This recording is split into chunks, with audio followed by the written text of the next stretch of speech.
What is up, my movie-loving friends? My name is Gilbert Ybarra, and welcome back to the Attic Review.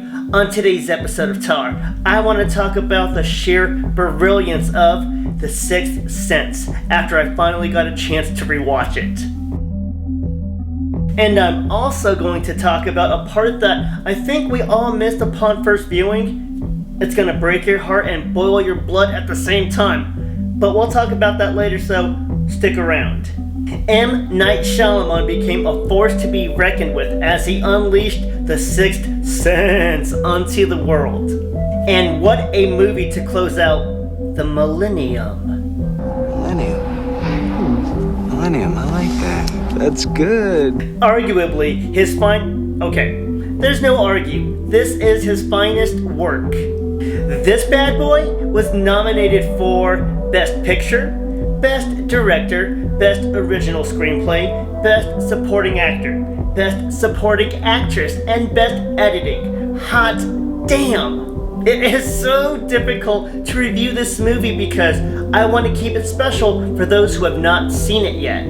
But I feel like nearly everyone knows what's up with Haley Joel Osment and that jaw-dropping ending that I still don't want to talk about too much. Okay, real quick. Bruce Willis plays Dr. Malcolm Crowe, who is a wonder at helping troubled children. Well, except for this one named Vincent, who displays his gratitude to the doctor with a gunshot wound to the abdomen, and then he unalives himself off screen. That is some sad shit all around, but we have to move on. Like Dr. Malcolm here taking on a new patient. And it's the lonely, introverted, adorable, but sad and terrified young Cole. And it's a Cole world. No friends, teacher calling him a freak, and getting stuck in a closet with an abusive voice. And oh yeah, his big secret. He sees the dead just walking around like it's a 24/7 Michael Jackson Thriller video. Although Malcolm is dealing with a depressed wife and an ailing marriage, he pulls himself together and realizes that his past patient Vincent had the same gift as Cole. And oh shit, maybe Malcolm can find redemption in this one. And it seems like a pretty simple solution. Run, bitch, run! He gon' kill you! Quite the opposite. These MFers just want to be heard. So after a scary Misha Barton terrifies the piss out of us, Cole composes himself and listens. And it's quite tragic. Turns out poor Kyra, Misha, was the victim of a mother dealing with Munchausen by proxy. Which means that the mother was intentionally poisoning and keeping her daughter sick so that way she herself could receive sympathy and attention. Cole saved the day by getting the father some answers and allowing the spirit of Kyra to rest.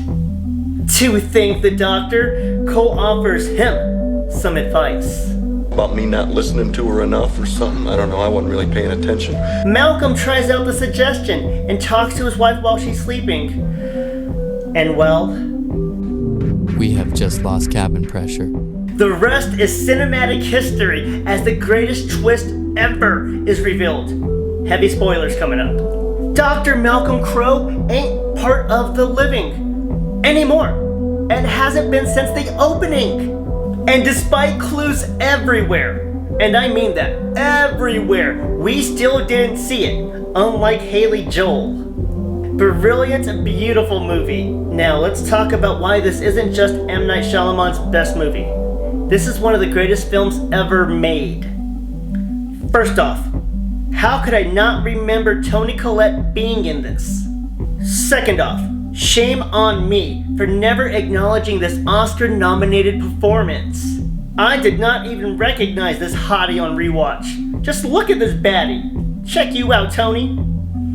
And I believe that her performance here was better than that in Hereditary, and I mean that in the utmost respect. Haley Joel was also nominated for being a little powerhouse in his role. And Bruce Willis began his first of 4 collaborations with M. Night. Yes, I'm counting Split. It is best watching this movie not knowing shit about it. But the rewatch is what makes it special. Who hasn't gone back to rewatch it and try to find errors? Good luck. M. Night is a pro, baby, and is never caught slipping in this ghost story. I was trying to see any slip-ups between the living and the non-living interactions. Nope. Even with the scenes of Toni Collette, and later on with Malcolm's wife, nada.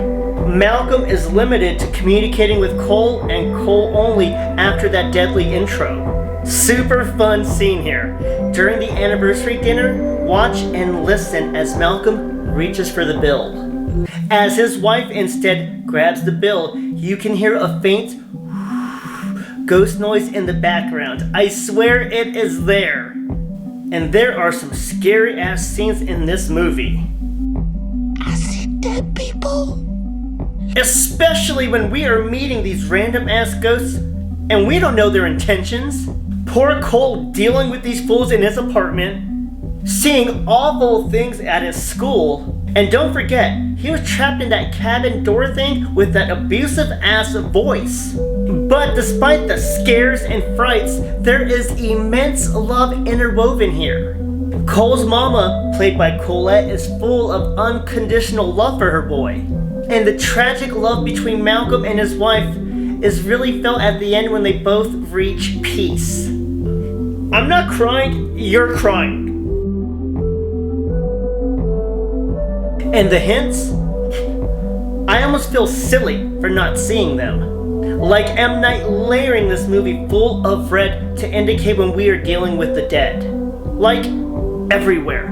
The red doorknobs, the clothing, the volume and temperature knobs. And even when Cole is at that whack-ass party, there is a sea of pastel-colored balloons. But there is that Pennywise red balloon to tempt Cole upstairs.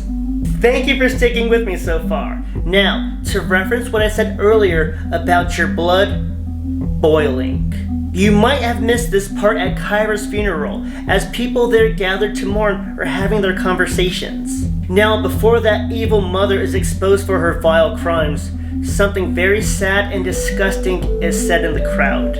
In one chat, someone is mentioning how their father was bedridden, but that had been for cancer, and this was just unknown.